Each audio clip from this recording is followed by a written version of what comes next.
Si Mang Lito 46 anos ay isang bihasang karpintero. Sanay siya sa paggawa ng bahay sa bundok, tabing dagat o gitna ng palayan. Pero ngayong proyekto ay kakaiba. Isang modernong rest house sa gitna ng isang malawak at tahimik na lupain sa probinsya ng Quezon. Dahil sa sobrang mura ng lupa, marami ang nagtaka kung bakit walang ibang bumili ng lote sa lugar na iyon. Ang sabi ng mga taga-baryo, hindi dapat tinatayuan yang lugar na yan. May bantay na hindi nakikita. May gumagalaw dyan pag madaling araw.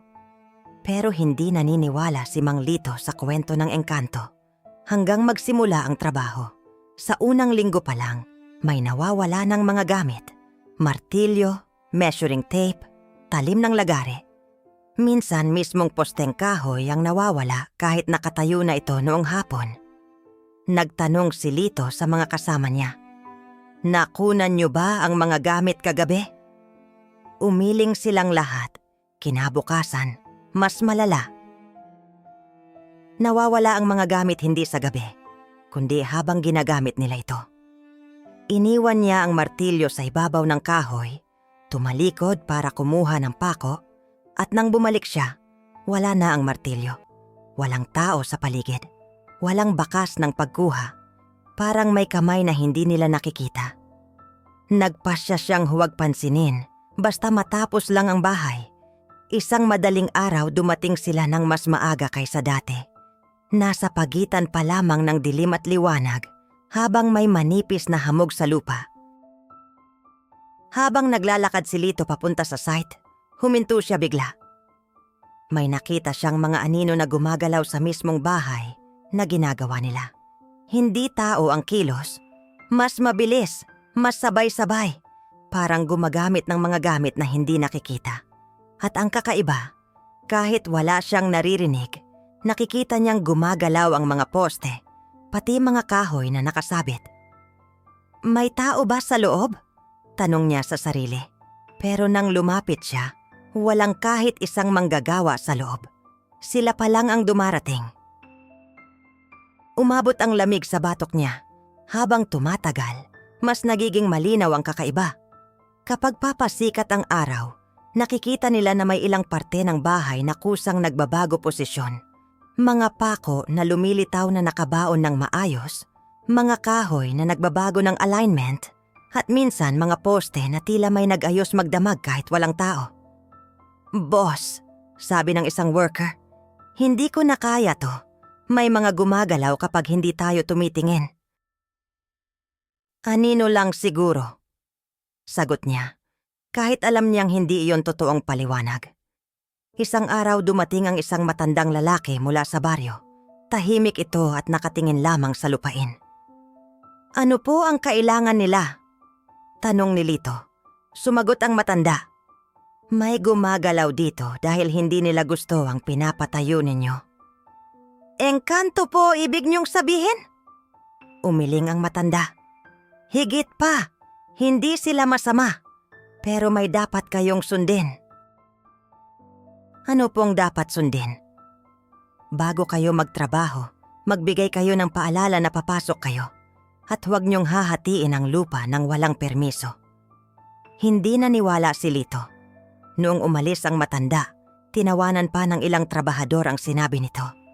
Pero nang hapon ding iyon, habang ginagawa nila ang foundation, nakakita sila ng maliliit na bilog na parang marka sa lupa. Hindi ito yapak, hindi ito hayop. Parang mga bilog na iniwan ng mabibigat na kamay na malamig. Kinagabihan, nagpadesisyon si Lito na i-check ang site mag-isa. Gusto niyang kumpirmahing wala talagang nangyayari. Pero pagsapit ng pagitan ng hating gabi at madaling araw, may nakita siyang hindi niya malilimutan. Mula sa malayo, may 3 aninong nakayuko sa isang poste ng kahoy. Nakatingin sa lupa, parang may inaayos. At habang unti-unting tumataas ang araw, mas nagiging malinaw ang kanilang hugis. Mahahaba. Maninipis ang mga braso, halos parang sanga. At ang ulo nila, bilog at walang mukha. Nakatitig silang parang hindi tao. Pero ang nakakakilabot, kapag sinusundan niya sila ng mata, naglalaho sila bago siya tuluyang makalapit. Hindi nauubos sa pagtakbo, hindi humihinga, at hindi nagiiwan ng tunog. Bago pa man sumikat ng tuluyan ang araw, nawala sila para bang natunaw sa liwanag. Kinabukasan, sinubukan niyang kausapin ang lupa. Naglagay siya ng dahon ng matanda, nagbigay ng simpleng mensahe. Hindi namin intensyong gambalain kayo. Mangyari nawang payagan ninyo kaming matapos ang bahay. Pagkatapos nito, napansin niya na isang araw nang hindi may nawawala. Gumaan ang trabaho. Pero pagsapit ng susunod na madaling araw, bumalik ang mga anino. Ngunit ngayon, tumitingin sila diretso sa kanya. Hindi sila galit. Hindi rin sila masaya.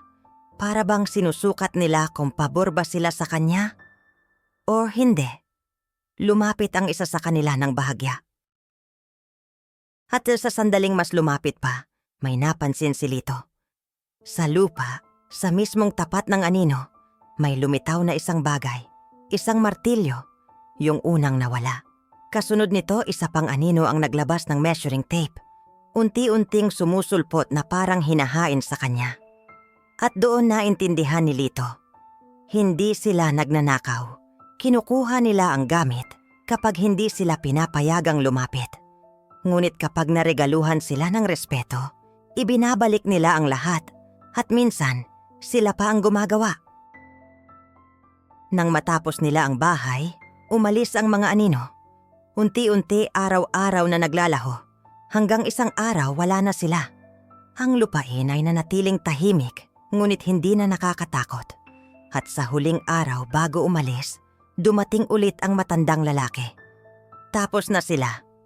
Sabi nito, "Sila po? Sino sila talaga?" Ngumiti ang matanda ng kaunti.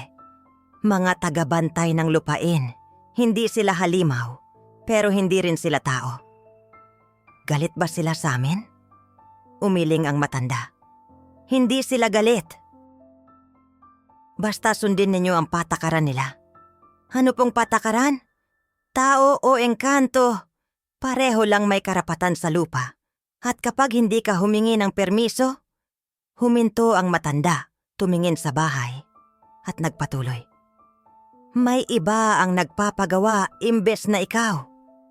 Noong lumingon si Lito, napansin niyang sa isang parte ng bahay, ang mga kahoy ay mas maayos, mas tuwid, mas perpekto kaysa dapat hindi gawa ng tao.